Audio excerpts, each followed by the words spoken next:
صدقت يا ربنا وقال تعالى في شان حبيبه إن الله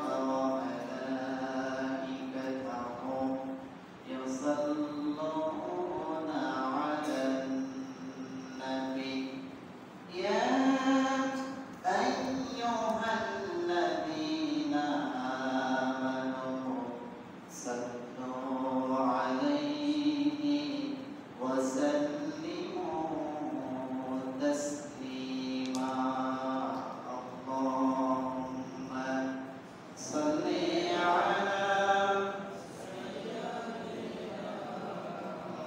مولانا محمد وعلى آل سيدنا مولانا محمد প্রভু তুমি বলেছ রাসূল দেবে না বলনি দেবে না ওমর বলনি দেবে না হামজাতারি খালি বিজয় সমর প্রভু তুমি বলেছ রাসূল দেবে না বলনি দেবে না ওমর বলনি দেবে না হামজাতারি খালি বিজয় সমর বলনি দেবে না ওমরের যুগ রাশেদার সেই খেলাফা ফিরিয়ে দেবে না আলোর সমান কেটে কেটে আঁধারে না প্রভু তুমি দেবে না প্রভু তুমি বলেছ রাসূল দেবে না সম্মানিত উপস্থিতি আল্লাহ পাকের দরবারে লাখো কোটি শুকর আদায় করি যে মহান রব্বুল আলামিন আমাদেরকে মসজিদে সমবেত করলেন এই জন্য আল্লাহ পাক রব্বুল আলামিনের দরবারে লাখো কোটি শুকর আদায় করি সকলে দিল থেকে বলি আলহামদুলিল্লাহ অতঃপর বিশ্ব মানবতার কল্যাণ মুক্তির দূত সাইয়্যিদুল মুরসালিন খাতামুন নবীন বিশ্ব নবীর প্রতি দরুদ ও সালাম পাঠ করে বলে সাল্লাল্লাহু আলাইহি ওয়াসাল্লাম সম্মানিত উপস্থিতি আমি কোরআনে কারীম থেকে সূরাতুল আল ইমরান থেকে 102 নম্বর আয়াতে কারিমা তিলাওয়াত করেছি এই আয়াতে কারিমা থেকে আমি আলোচনা করব আল্লাহ পাক রব্বুল আলামিন এই আলোচনাটুকু যেন আমার ভালোভাবে সঠিকভাবে করার তৌফিক দান করেন এবং এই আয়াতের যে শিক্ষা আছে এই শিক্ষা যেন আপনারা বাস্তব জীবনে আমি সহ যেন পালন করতে পারি এই মন মানসিকতা নিয়ে ইনশাআল্লাহ আমরা আলোচনা শুরু করব ইনশাআল্লাহ সম্মানিত উপস্থিতি আলোচনায় আয়াতের শুরুতে আল্লাহ রাব্বুল আলামিন বলেছেন ইয়া আইয়ুহাল্লাযীনা আমানু তাকুল্লাহ হে ইমানদার বোনেরা তোমরা আল্লাহ তাআলাকে ভয় করো এটা আল্লাহ রাব্বুল আলামিন এই আয়াতে কারিমার ভিতর ঘোষণা করেছেন ইত্তাকুল্লাহ শব্দটা ব্যবহার করেছেন যে তোমরা আল্লাহ তাআলাকে ভয় করো এখন এই তাকওয়া ইত্তাকুল্লাহ শব্দটা আল্লাহ ব্যবহার করেছেন তাকওয়া আল্লাহর সাথে এখানে ইজাফত করেছেন সম্বন্ধ করেছেন আল্লাহর সাথে যুক্ত করেছেন ইত্তাকুল্লাহ আল্লাহ তাআলাকে ভয় করো এই তাকওয়াটা কি এই তাকওয়াটা হলো প্রথম নাম্বার তাকওয়া শব্দের শাব্দিক অর্থ আসে হচ্ছে আত্মরক্ষা করা কি করা আত্মরক্ষা করা তারপরে আছে আল্লাহকে ভয় করা এবং গুনাহ থেকে নিজেকে বাঁচিয়ে রাখা এর নাম হচ্ছে তাকওয়া পরিভাষায় বলতে গেলে সকল প্রকার আল্লাহর যে আদেশ আছে সে আদেশকে দৃঢ়ভাবে বিশ্বাস করে পালন করা এবং যে নিষেধ আছে সেই নিষেধকে আপনার ঘৃণার সহিত সেই নিষেধকে আপনার অন্তর থেকে দূর করা, ছেড়ে দাও, এটার নাম হলো তাকওয়া। ভাইরা বন্ধুগণ, আল্লাহ রাব্বুল আলামিন আয়াতে কারিমার ভিতর ঘোষণা করেছেন, কয়েকটা বিষয় তুলে ধরেছেন। প্রথম নাম্বার ইমানদারদেরকে ডাক দিয়ে বললেন, ইয়া আইয়ুহাল্লাযীনা আমানু তাকুল্লাহ, হে ইমানদারেরা, তোমরা যারা ঈমানের দাবি করো, যারা ঈমান এনে ফেলেছো, তোমরা ইত্তাকুল্লাহ, আল্লাহকে ভয় করো। এখন আসলে এই ভয়টা কি? আল্লাহ রাব্বুল আলামিনকে কিভাবে ভয় করতে হবে? যুগে যুগে আল্লাহ রাব্বুল আলামিন নবী রাসূল প্রেরণ করেছেন, তারা আল্লাহকে ভয় করে তার সন্তুষ্টি অর্জন করেছে, দুনিয়া ও আখিরাতের সন্তুষ্টি তারা অর্জন করে ফেলেছে। ভাইরা আমার বন্ধুগণ, সাহাবায়ে কেরামরাও সেটা করেছেন। সাহাবাদের দিকে তাকান, ইত্তাকুল্লাহ কাকে বলে? আল্লাহকে ভয় করা কাকে বলে? আল্লাহ রাব্বুল আলামিন বিশ্বনবীর সাহাবী সুন্দর করে তারা ইত্তাকুল্লাহ, এই ইত্তাকুল্লাহ পালন করেছে, আল্লাহকে ভয় করেছে। নবীর সাহাবী হযরত আবু বকর রাদিয়াল্লাহু তাআলা আনহু, তিনি হলেন খোলাফায়ে রাশিদিনের প্রথম প্রেসিডেন্ট, প্রথম তিনি গভর্নর। বিশ্বনবীর পরে একজন গভর্নরের দায়িত্ব পেয়েছেন সর্বপ্রথম, তার নাম হলো আবু বকর সিদ্দিক রাদিয়াল্লাহু তাআলা আনহু। ভাইরা আমার বন্ধুগণ, দেখেন কিভাবে আল্লাহকে ভয় করেছেন। আবু বকর সিদ্দিক রাদিয়াল্লাহু তাআলা আনহু রাষ্ট্রের তিনি দায়িত্বে ছিলেন। ভাইরা আমার বন্ধুগণ, তিনি একজন প্রেসিডেন্ট হওয়ার পরে তার জীবনযাত্রা কেমন ছিল দেখেন। তার ভিতরে কোনো অহংকার ছিল না, তিনি সর্বদা আল্লাহকে ভয় করেছেন। জোরে বলে সুবহানাল্লাহ। ভাইরা আমার বন্ধুগণ, হযরত আবু বকর রাদিয়াল্লাহু তাআলা আনহুকে তিনি ঘরের মধ্যে বসে আছেন, এমন সময় তার সহধর্মী এসে ডাকতে বললেন, ওগো প্রাণের স্বামী, আপনার কাছে একটা আবদার নিয়ে আসছি। আমার সন্তানেরা কতদিন হলো সারিদ নামক খাবার খেতে চায়। সারিদ নামক খাবারটা খুবই সুন্দর এবং মজা। সন্তানেরা এই আবদার করে বসেছে, আমি এই খাবারটা কেমনে তৈরি করি আপনাকে আমি প্রস্তাব রাখলাম, আপনি খাবার কেমনে তৈরি করবেন এটার আঞ্জাম আপনি দিবেন। আবু বকর রাদিয়াল্লাহু তাআলা আনহু ঘোষণা করলেন, ওরে প্রাণের বিবি, এই সারিদ নামক খাবারটা তৈরি করতে হলে অনেক টাকা পয়সার দরকার, আমি তো এটা পারবো না, এটা আমার সম্ভব হয় না। অতএব তুমি সন্তানদেরকে সান্ত্বনামূলক কথা বলে তাদেরকে তুমি সান্ত্বনা দিয়ে দাও। এবার স্ত্রী সেখান থেকে চলে গেলেন। চলে যাওয়ার পর কয়েকদিন ধরে অপেক্ষায় আছে। এই সন্তানদেরকে তো আর মন মানানো যাচ্ছে না, বারবার বাবা মায়ের কাছে আবদার করে বসে, মায়ের কাছে ঘুরে ঘুরে এসে বলে, মা আমাদের তো সারিদ নামক খাবার খেতে খুব ইচ্ছা করছে, আমাকে একটু খাবার তৈরি করে দেবা। সন্তানেরা কিন্তু মায়ের কাছে বেশি আবদার করে। ভাই আমার বন্ধুগণ, এবার সন্তানেরা কি করলেন, মায়ের কাছে আবদার করতে থাকে, মা আর এটা সহ্য করতে পারে না। তিনি কয়েকদিন যাবত পরে সারিদ নামক খাবারটা তৈরি করেছেন। তৈরি করার পরে তার সন্তানদেরকে নিয়ে আবু বকর সিদ্দিক রাদিয়াল্লাহু তাআলা আনহু সহ তার পরিবার সহ খাবারে বসতেছে সারিদ নামক খাবার নিয়ে। ভাইরা আমার বন্ধুগণ, সারিদ নামক খাবার আবু বকর রাদিয়াল্লাহু তাআলা আনহু সুন্দর করে তৃপ্তি সহকারে খেলেন। তখন তার মনে হলো না এই সারিদ খাবার কিভাবে আসলো, কিভাবে তৈরি করলো, এটা তার এটা মনে ছিল না। খাবার পর প্রশ্ন করলো, প্রাণের বিবি, এই খাবারটা তুমি কোথা থেকে তৈরি করলা, নাকি কেউ হারিয়ে দিয়েছে আমাকে, নাকি কেউ হারিয়ে দিয়েছে? এবার তার স্ত্রী বললেন, আপনার যে সংসারে খরচ করার জন্য যে টাকা পয়সা দেন আমার কাছে, ওখান থেকে প্রত্যেকদিন কিছু কিছু করে অল্প অল্প করে আমি এটা জমা করেছি। জমা করার পরে যখন স্বাভাবিক পর্যায়ে খাবারটা তৈরি করার মতো একটা অংশ হয়ে গেল, তখন আর আমি দেরি করলাম না, আমার সন্তানদের জন্য আমি খাবারটা তৈরি করে ফেললাম।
দেখেছি আমার সংসার খুব ভালো চলে এবং কিছু অংশ আয় হয়ে যায়, আমার এত আয় করার দরকার নাই, এর চাইতে তুমি আরেকটু কম করে দিবা, তারপরেও আমার সংসারটা ভালো চলবে বলে সুবহানাল্লাহ। এমন ভাবে নবী সাহাবীরা আল্লাহর উপর তাওয়াক্কুল করতেন এবং আল্লাহকে ভয় করতেন। আর আমাদের রাষ্ট্রের প্রেসিডেন্টরা হলে কি এরকম করবে? এরকম কোন পর্যায়ে পড়েছে কখনো? এরকম শুনেছেন যে আমার যে সংসার চলে এর চাইতে আরো কম হোক, আর একটু কমিয়ে দাও, তারপরে আমার সংসার চলবে, এরকম কেউ বলেছে, ঘোষণা করেছে? করেনি, বরঞ্চ যার যত আছে তার চাইতে বেশি আর প্রমোশনের জন্য আবদার করেছে। কথা বলেন ঠিক কিনা? ভাইরা আমার, বন্ধুগণ, এরকম ভাবে তারা কি করেছেন? আল্লাহকে ভয় করেছেন। আমাদের দেশে বাবার নয়, আপনি একটু খেয়াল করে দেখেন, মেম্বার থেকে শুরু করে সাধারণ যদি কেউ মেম্বার হয়, তার মোটর সাইকেল হয়ে যায়, পাঁচতলা বাসা হয়ে যায়। কথা বলেন ঠিক কিনা? চেয়ারম্যান হলে তো কোনো কথাই নাই। কথা বলেন। অথচ একজন প্রেসিডেন্ট হওয়ার পর তিনি সাধারণভাবে জীবন যাপন করেছেন, আল্লাহর উপর তাওয়াক্কুল করেছেন, আল্লাহকে ভয় করে তিনি চলেছেন। তিনি চাইছেন তার রাষ্ট্রের জনগণ ভালো থাকলে আমি ভালো থাকবো বলে সুবহানাল্লাহ। ভাইরা আমার, বন্ধুগণ, অনুরূপভাবে আসেন হযরত ওমর ফারুক রাদিয়াল্লাহু তাআলা আনহু, তিনি গভর্নর ছিলেন, দ্বিতীয় খলিফায়ে রাশিদিন, রাষ্ট্রের জন্য তিনি গভর্নর নিযুক্ত হয়েছিলেন। হযরত ওমর ফারুক রাদিয়াল্লাহু তাআলা আনহু তিনি ঘোষণা করেছেন, একবার রাষ্ট্রের কাজ করতেছিলেন রাত্রিবেলায়। রাষ্ট্রের কাজ করার পরে দেখা গেল তার আত্মীয় স্বজন, নিকট আত্মীয় এবং পাড়া প্রতিবেশী যারা আছে তার দরজায় কারাঘাত করলো। আমিরুল মুমিনিন খলিফাতুল মুসলিমিন, আমরা আপনার কাছে এসেছি। এবার তিনি বললেন, ঠিক আছে, একটু অপেক্ষা করো, আমি আসছি। রাষ্ট্রের কাগজপত্র নিয়ে তিনি কাজ নিয়ে ব্যস্ত ছিলেন। ঘরের ভিতর একটা মোমবাতি তিনি জ্বালিয়ে এই কাজগুলো করতেছিলেন। ভাইরা আমার, বন্ধুগণ, মোমবাতি জ্বালিয়ে কাজগুলো করতেছিলেন। যখন তার আত্মীয় স্বজন থাকলেন, তিনি তার সেই রাষ্ট্রের কাজ ফেলে রেখে মোমবাতিটা বন্ধ করে দিয়ে দরজাটা তিনি খুলে দিলেন। যখন তার আসলো, ভিতরে প্রবেশ করলো। ভিতরে প্রবেশ করার পর এবার তার সঙ্গে সাথী আত্মীয় স্বজনরা জিজ্ঞাসা করলো, আমিরুল মুমিনিন খলিফাতুল মুসলিমিন, আপনার ঘরের ভিতরে দেখলাম একটা আলো, কিন্তু সে মোমবাতিটা আপনি কেন নিভিয়ে দিলেন? আর এখন আবার নতুন করে কেন আপনি আবার জ্বালিয়ে দিলেন? কারণটা কি? এবার তিনি কি করলেন?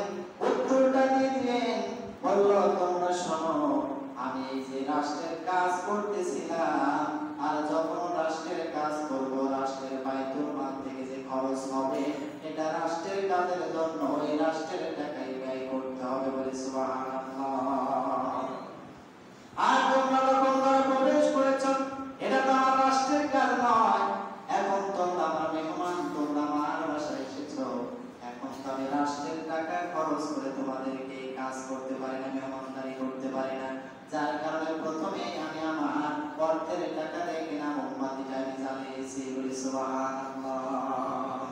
তারা তাকে ভয় করতে যে রাষ্ট্রের একটা টাকা কোন টাকায় নষ্ট হতে দেব না, আমার নিজের কাজের জন্য আমি কখনো ব্যয় করব না, এটা করতে হবে জনগণ সাধারণের জন্য, জনগণ ভালো থাকবে, রাষ্ট্রের টাকা খরচ হবে জনগণের জন্য। কথা বলেন ঠিক কিনা?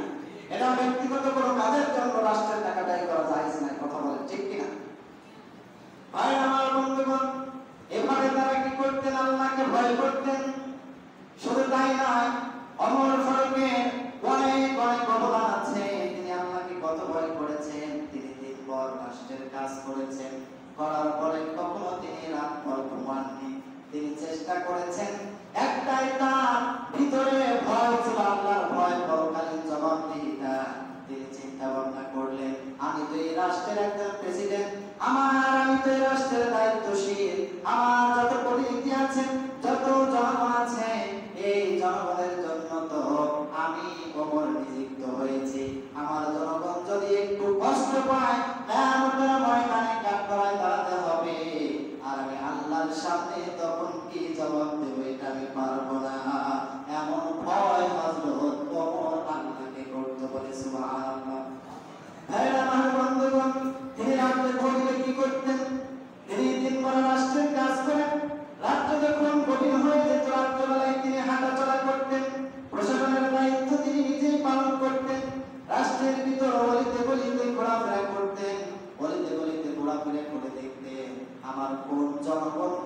কষ্টে আছে, কোন অবস্থাতে আছে, আমার এইটা দেখার দায়িত্ব।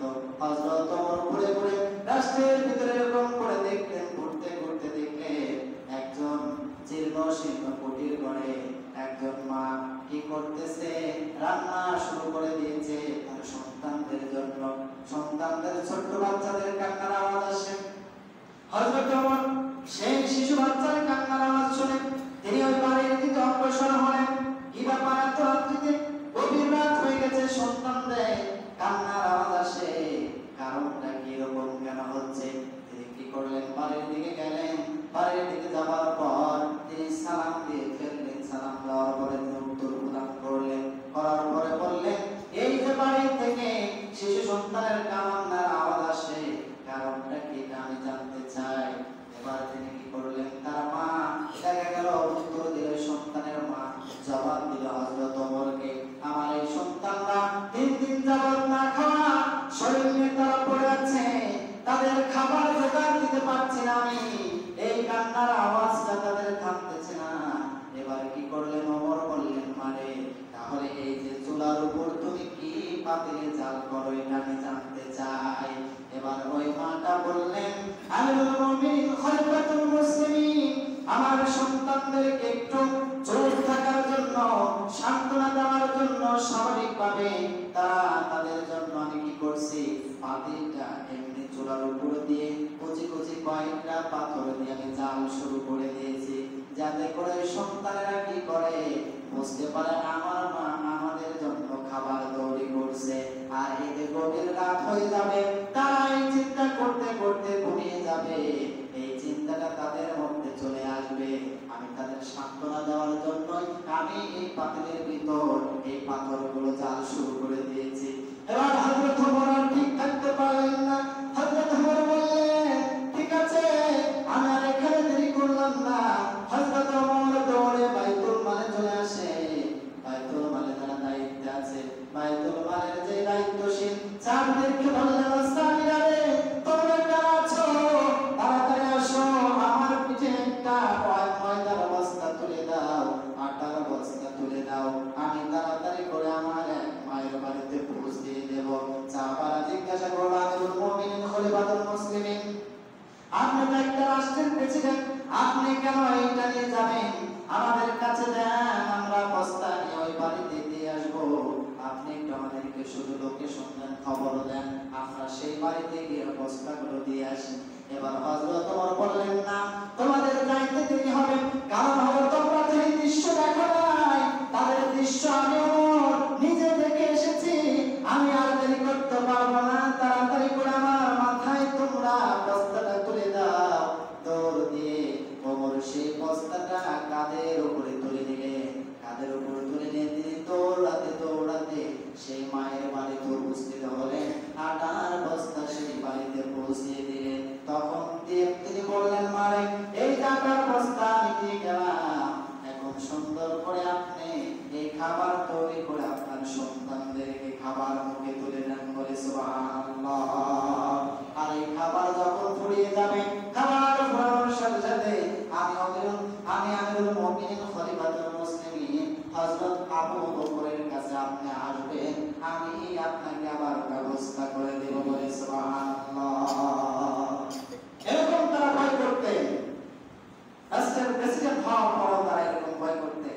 শুধু যে তিনি একা একা ভয় করতেন এরকম না, তার স্ত্রীদের সহ রাষ্ট্রের কাজ করাতেন, বলে সুবহানাল্লাহ। কিভাবে কাজ করাতেন একটু শুনলে অবাক হয়ে যাবেন, যে একজন রাষ্ট্রের প্রেসিডেন্ট তিনি কাজ করে, আবার তার স্ত্রীদেরকে দিয়েও রাত্রিবেলায় কাজ করায়। তাহলে দেখেন কেমন দায়িত্বশীল, আল্লাহকে কেমন ভাবে ভয় করে। ভাই আমার বন্ধুগণ, এরকম ভাবে হযরত ওমর রাত্রিবেলায় প্রত্যেক দিনই ঘোরাঘুরি করেন।